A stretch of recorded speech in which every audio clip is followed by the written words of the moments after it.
proposition and the various texts and debates in which that proposition was later articulated, as well as the range of responses and alternatives to it. To believe, for example, as you all now know, to believe that all men are created equal and endowed with unalienable rights requires us to consider the opposite proposition contained in books like Plato's Republic or Aristotle's Politics, that believed that human beings are not equal and that the best regime is one governed by a philosophical aristocracy.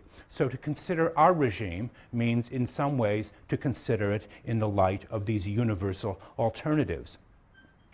But ours is also a regime that contains elements of both the universal and the particular. Again, the American regime is one founded on what Jefferson called a self-evident truth, the truth that there are certain unalienable rights, that these principles are not simply true for Americans, but believed to be good for all human beings, always and everywhere. Consider Tom Paine in The Rights of Man, where Paine writes, "The independence of America was accompanied by a revolution in the principles and practice of government. Government founded on a moral theory," he says, "on the indefeasible hereditary rights of man that is now revolving from west to east." In other words, far from suggesting a traditional form of communal morality, American politics, as Paine suggests there, requires a commitment to the highest, most universal moral principles. That seems to be the cosmopolitan dimension upon which the very nature of the American regime rests. But the question does not end there. The principles of Jefferson and Paine, once again, did not arise sui generis. Anyone knows Jefferson's principles about equality and rights have their profound source in the philosophy of John Locke, and particularly in his second treatise of government. Recall that Locke occupies a central moment in the development of the modern state, and his new idea of a kind of industrious and rational citizen.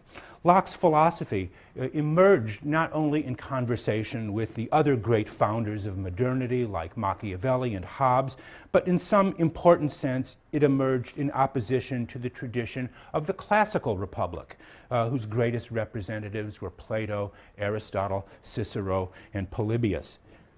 It would seem then, in other words, to be an American citizen, in the fullest sense of the term, requires an immersion in the philosophical tradition, because only in America, of all the countries in the world, I believe, does the philosophical tradition remain most deeply and truly alive. And yet at the same time, the American regime requires an understanding and appreciation not only for a set of abstract philosophical ideas and debates, but for a constitution, its history, and a distinctive way of life. A regime is obviously more than a catalog of philosophical doctrines and abstract propositions, but is embedded within a particular set of moral, legal, political, constitutional practices that give it color and distinguish it from all others. A proper understanding of the particular regime requires today, or it requires at any time, an immersion in history. Not only philosophy, but in history. And I mean by history not social history, economic history, or even cultural history, but history in the proper sense of the term, that is, political history. Political history presupposes the centrality of politics, of how the Constitution and of any society and its most fundamental laws shape the character and choices of its citizen body. Political history concerns the struggle of individuals and groups for power. It concerns the political uses of power, or maybe to speak a little more clearly, of the two great ends to which power can be put, namely freedom and empire. Political philosophy is related to political history. In fact, political history or political philosophy presuppose one another in the same way, in the same relation of the universal to the particular. while the political philosopher studies the principles, the underlying principles of the regime, the political historian examines the way those principles have been applied in practice. While the philosopher is concerned with the best regime, the regime that is best according to unchanging principles, the historian is concerned with what is best for a particular people at a particular time and place, Athenians, Frenchmen, Americans, and so on.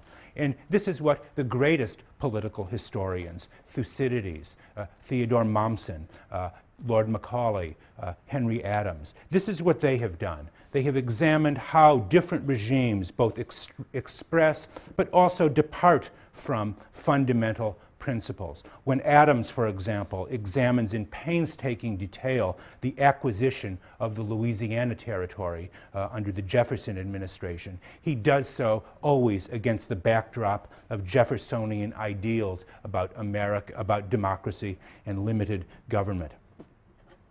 But that leads us to the final question that I want to end with, is the proper understanding and appreciation of the political is not something we inherit, but obviously something we must be taught. Like anything that must be taught, it requires teachers. But where are such teachers to be found, at least today? It appears, it would seem, only very rarely in universities, and rarer still in departments of history, political science, or economics. Excuse my polemic.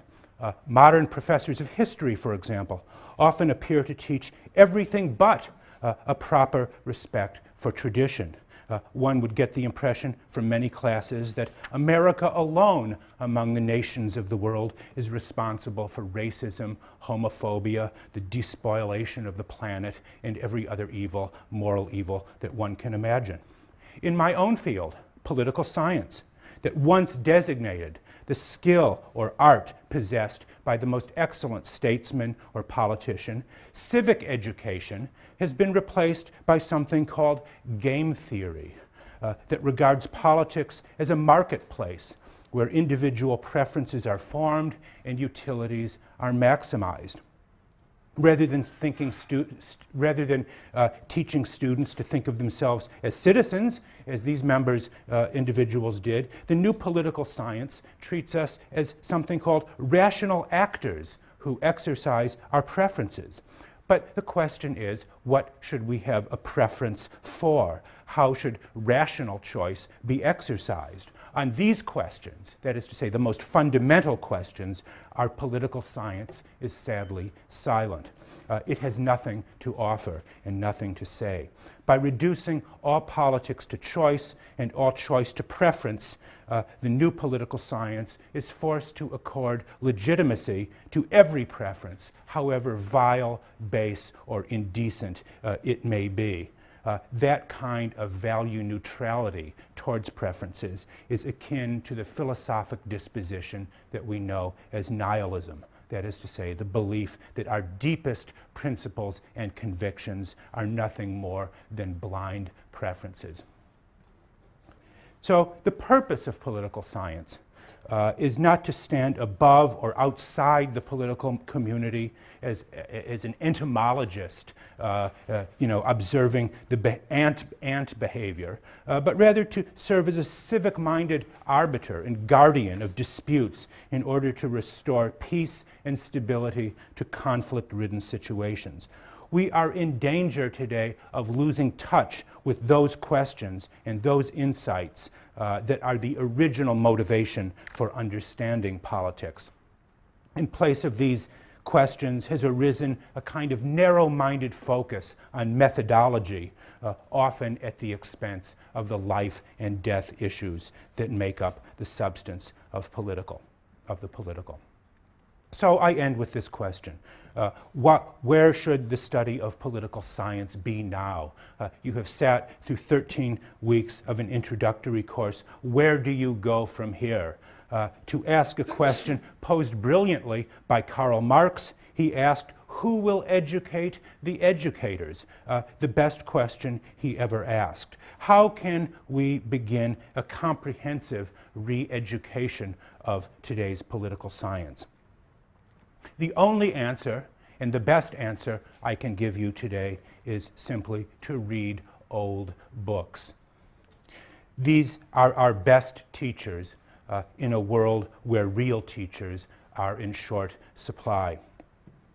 In addition to what you have read here, I would include front and center in your future reading books like Plato's Laws, Machiavelli's Discourses on Livy, and Montesquieu's incomparable Spirit of the Laws, and of course, the Federalist Papers. To read these books in the spirit in which they were written is to acquire an education in political responsibility.